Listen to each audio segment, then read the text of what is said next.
Hello दोस्तों, स्वागत है आपका मेरे YouTube channel Tiwari education centre में। आज हम पढ़ेंगे क्लास 10 का chapter 3 metal and non metal, धातु एवं अधातु। मैंने इस चैप्टर की आपको फिजिकल प्रॉपर्टीज बता दी है पहले पार्ट में। इस पार्ट में बताऊंगा केमिकल प्रॉपर्टीज। और केमिकल प्रॉपर्टीज में पहला है what happen when metal burn in air.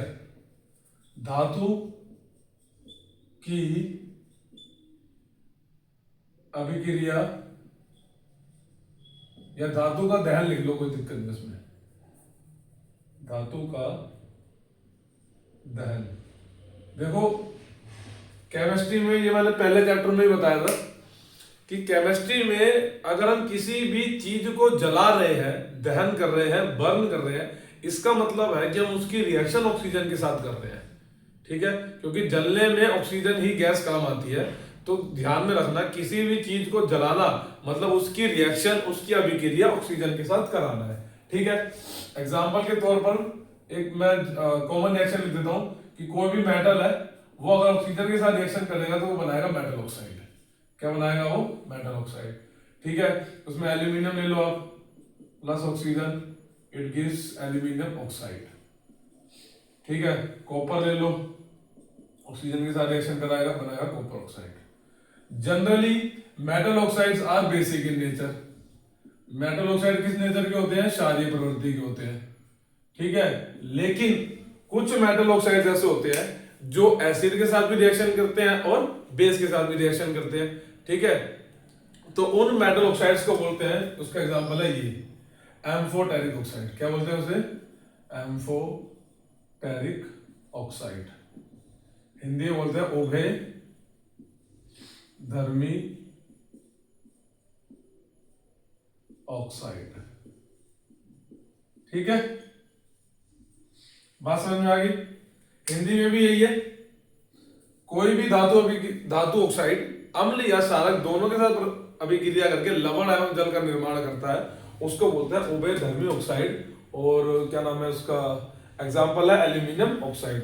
अब आता है कि कौन सा मेटल कितने हाई रेट से रिएक्शन करता है। ठीक है, जैसे कि ये सीरीज है ना। अब इसमें जो दो ये है, पोटेशियम और सोडियम, ये इतने हाईली रिएक्टिव होते हैं, उच्च कोटि के अभिक्रियाशील धातु हैं कि अगर इनको हम ओपनली एयर में भी रख देते हैं ना, तो ये एयर में जो ऑक्सीजन प्रेजेंस है उसके साथ रिएक्शन करके आग पकड़ लेती है। उसको पानी में भी डाल सकते थे, पानी में भी आग पकड़ सकती है। इसीलिए केरोसिन में डुबो के रखते हैं किसको? सोडियम और पोटेशियम को। ये बात ध्यान रखना। हिंदी में मिट्टी के तेल में सोडियम और पोटेशियम को डुबो के रखते हैं कि इसको ओपनली रखेंगे तो ये क्या करेगा? रिएक्शन करके आग पकड़ सकता है। फिर आते हैं ये कैल्शियम, मैग्नीशियम, एल्यूमिनियम, जिंक। ये क्या होते हैं? ये इतने हाईली रिएक्टिव नहीं होते, लेकिन जब ये ऑक्सीजन के साथ रिएक्शन करते हैं तो अपने ऊपर एक पतली सी परत बना लेते हैं ऑक्साइड की। अगर एल्यूमिनियम है तो एल्यूमिनियम ऑक्साइड की परत बन जाएगी, जिंक है तो जिंक ऑक्साइड की परत बन जाएगी। ठीक है, फिर आता है आयरन, है ना। आयरन जो है ना, आयरन को अगर हम जलाने जाएंगे तो जलेगा नहीं, वो दहन नहीं करेगा। लेकिन कहते हैं कि आयरन की जो फीलिंग्स होती है, लोहे का जो चूर्ण होता है, उसको जब हम मान लो किसी भी आग में डालते हैं तो वो बर्न कर जाता है।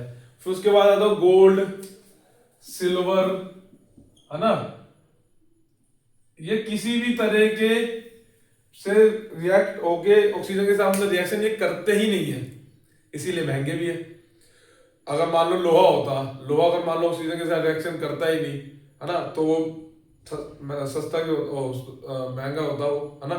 लेकिन ये गोल्ड और सिल्वर है, ये किसी भी ऑक्सीजन के साथ, चाहे उसको ऑक्सीजन में पानी में डाल दो, कुछ भी बोलते ये रिएक्शन करते ही नहीं है। ठीक है, एकदम लो रिएक्टिव मेटल है। ठीक, ये किसी भी तरीके के ऑक्सीजन के साथ रिएक्शन नहीं करेंगे। जनरल रिएक्शन तो ये हो गई आपकी धातु ऑक्सीजन के साथ धातु ऑक्साइड। ठीक है, ये दो एग्जांपल बता दिए। एम्फोटेरिक ऑक्साइड के बारे में बता दिया, उभयधर्मी ऑक्साइड, इसके बारे में पढ़ लेना है। इसमें पेपर में इसी के ऊपर आएगा, या ये पूछ लेगा आपसे कि सोडियम और पोटेशियम इन दोनों को मिट्टी के तेल में डुबो के क्यों रखते हैं। ठीक है, या रिएक्शन लिख के आ जाएगी, बोल देंगे कंप्लीट कर दो इसको। ठीक, इसमें यही इंपॉर्टेंट है और ये टॉपिक को पढ़ लेना।